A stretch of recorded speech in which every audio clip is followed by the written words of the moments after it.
It's finally a warm enough night to come outside, at least for me. Amy doesn't necessarily think so, but I just wanted to come out and tell y'all about this bottle. I've had this thing. I got it in about 2020. One of the most special bottles in my collection. It's look at it. It almost looks like Indiana Jones. Look at that. Somebody screenshot that. But yeah, this is a 1979 Belle of Lincoln, so it's a 43-year-old bottle. It's actually older than I am.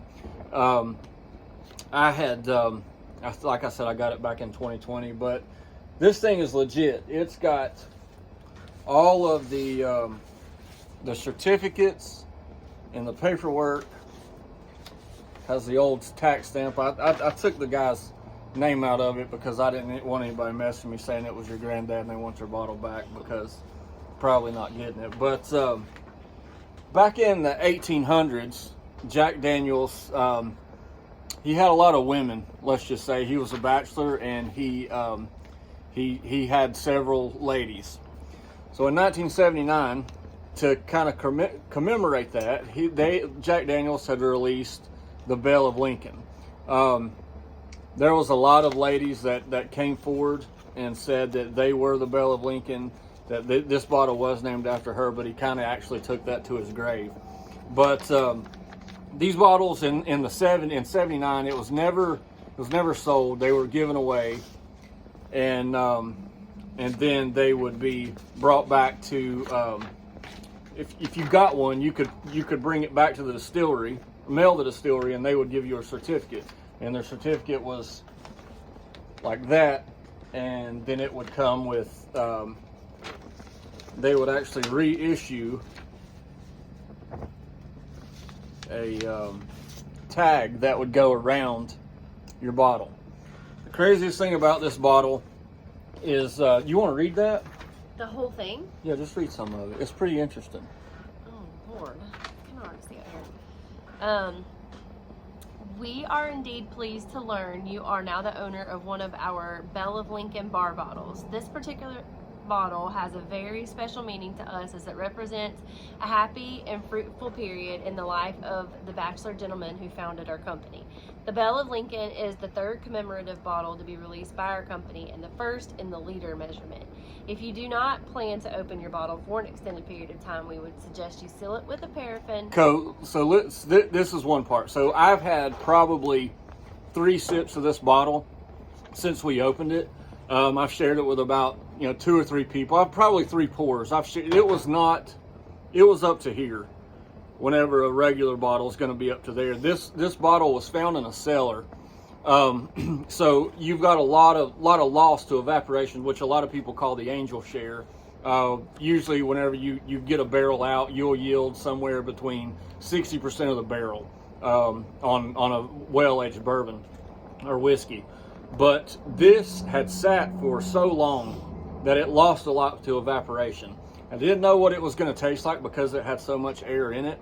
But the reason that this thing got opened was because the seal had gotten broke. Didn't really break. I think it was the change in the temperature and all that kind of adjusted it, and it started to break. So it kind of opened itself. Never really planned on opening this bottle. It was more for me just to keep and kind of pass on. But when it opened itself, it was like, all right, we're going to try it. So keep on. Seal it with paraffin to assure that the cork will not dry out, thereby allowing air seepage, which inevitably would cause some evaporation of your Black Label whiskey.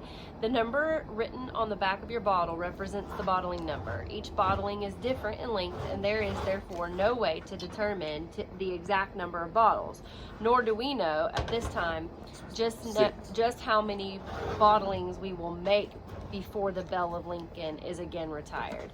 As for the market value, this of course varies. We do know, however, that the earlier bottles are now listed in several collectors' catalogs. Your Belle of Lincoln bottle is now being recorded at the distillery. In due course, you will be receiving a personally engraved neckband. We do ask for your patience, though, as we are currently running behind with this special engraving. In closing, let me thank you for your interest in our Jack Daniels whiskey and our special commemorative bottle. We hope that at some future date you might travel through Tennessee and visit us in the Jack Daniel Hollow. Until then. So there you go. And I had scored one. This is the box that comes with it. Like I said, it is very much so. It's old, but it's so good, and I had no idea whenever I opened it what to expect.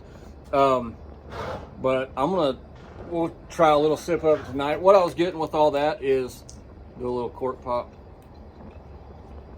It's been about a year. It is kind of dried out. This will eventually have to be drank. I take a little swig of it, maybe once a year or whatever, just to kind of see how it is and smell it. And, like I said, eventually it's going to have to be drank. You can sometimes see a little bit of that cork in there, which is just a part of it kind of breaking down. But it's so good. It's one of the best bourbons or best whiskeys I've ever had in my life. And, yeah, it's just, there's no alcohol smell to it at all. It's very vanilla-y, like you would get from a number 7. Yeah, it's still very much delicious. Do you want to try it? You're not going to try a 43-year-old bourbon. One alcohol break. Well, that's right. But, yeah, I just wanted to share that with you. Still very good. It's one of the most interesting bottles in my collection. I love it. Yeah, we'll just go with it until I decide that it needs to all be drank and shared, but I share it with people. So if you're ever at my house, ask for a sip of it. You can have some. Cheers.